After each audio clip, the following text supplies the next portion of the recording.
நறுமலர் தீபம் வலையொலி ஆசிரிய சொந்தங்களுக்கு வணக்கம். ஒவ்வொரு நாளும் நாம் ஏதாவது ஒவ்வொரு பாடப்பகுதியிலிருந்து சில முக்கியமான வினாக்கள் வரும் இடங்களை தொகுத்து உங்களுக்கு வீடியோவாக பதிவேற்றம் செய்து கொண்டிருக்கிறேன்.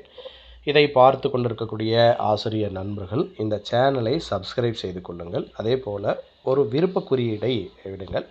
நம்மளுடைய வகுப்புகள் முற்றிலும் மாலை வேளைகளில் நடைபெற்று வருகிறது. விருப்பமுள்ளவர்கள் கீழே கொடுக்கப்பட்டிருக்கக்கூடிய இந்த வாட்ஸ்அப் குழுவிலே இணைந்து கொண்டு நீங்கள் வகுப்பிலே கலந்து கொள்ள வேண்டும் என்றாலும் சரி, அல்லது தேர்வு பகுதிகளிலே கலந்து கொள்ள வேண்டும் என்றாலும் இந்த எண்ணிற்கு தொடர்பு கொண்டும் பேசலாம், அல்லது வாட்ஸ்அப் வழியாகவும் பேசலாம்.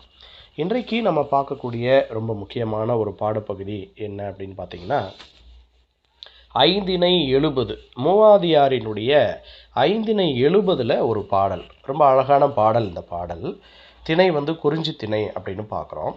ஏறத்தாழ 5ஆம் நூற்றாண்டு அப்படி இல்லைனா 7ஆம் நூற்றாண்டு அப்படின்னு நம்ம இதை சொல்லுவாங்க.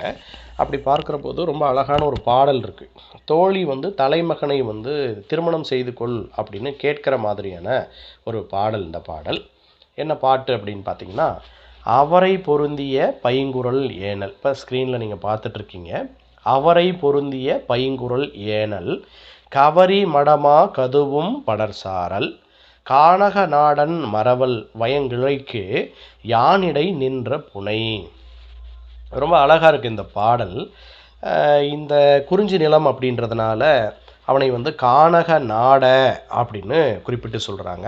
இன்னும் சொல்லப்போனோம் அப்படின்னா இது விழித்தொடரில் இருக்குது. கானக நாடனே அப்படின்னு சொல்லி, அற்புதமான இந்த காட்டிற்கு தலைவனாக இருக்கக்கூடியவனே, உன்னுடைய மலையில் என்ன இருக்குது அப்படின்னு பார்த்தீங்கன்னா, திணை கதிரில் அவரைக்கொடி ஏறி படர்ந்துருக்கு.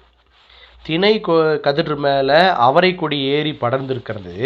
அந்த மாதிரி உன் காதலிக்கு இடையே துணை புரியக்கூடியவளாக ஒரு தெப்பம் போல, ஒரு படகு மாதிரி நான் இருக்கிறேன் அப்படின்னு. அதனால் இது இப்படியே இருந்துட்டு இருந்தால் எப்படி, திருமணம் செய்து கொள் அப்படின்ற மாதிரி ஒரு பாடல் தான் இந்த பாடல். அவரை பொருந்திய பைங்குறள் யானல். அப்போ இந்த கவரிமான்கள் என்ன செய்யுது அப்படின்னு பார்த்தீங்கன்னா, இதை மேய்வதற்கு வரக்கூடிய ரொம்ப அற்புதமான மலைநாட்டுக்கு தலைவனாக இருக்கக்கூடியவனே, நான் உன்னுடைய மலையில் இருக்கக்கூடிய திணைக்கதிரில் அவரைக்கொடி எப்படி ஏறி படர்ந்திருக்கிறதோ அது மாதிரி உங்கள் 2 பேருக்கும் ஒரு படகு மாதிரி, உன்னையும் என்னுடைய தலைவியையும் இணைப்பதற்கு தக்க மாதிரியான ஒரு படகு மாதிரி, தெப்பம் அப்படின்னு குறிப்பிடுறாங்க.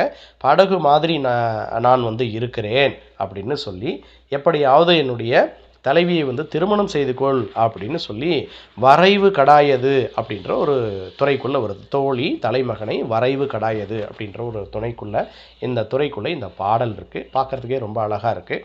அதனால் இந்த அவரை கொடியையும் திணை கதிரையும் 2ஐயும் இணைக்கக்கூடிய அடிப்படையில் எது இருக்குது அப்படின்னு பார்த்தீங்கன்னா, அதாவது திணையையும் அவரையையும் 2ம் இந்த கொடி தான் இணைக்குது, அவரை கொடி தான் இணைக்குது. அது மாதிரி உன்னையும் என்னுடைய தலைவியையும் இணைக்கின்ற ஒரு இணைப்பை போல நான் இருக்கேன் அப்படின்னு சொல்கிறாங்க. இந்த அவரை கொடி அப்படின்னு சொல்லக்கூடிய ஒரு விஷயத்தை மையமாக வைத்து கொண்டு தான் ஏற்கனவே கேள்விகள் வந்திருந்தது. அதனால் இந்த பாடலை கொஞ்சம் நன்றாக பார்த்து கொள்ளுங்கள். அனைவருக்கும் வாழ்த்துக்கள்.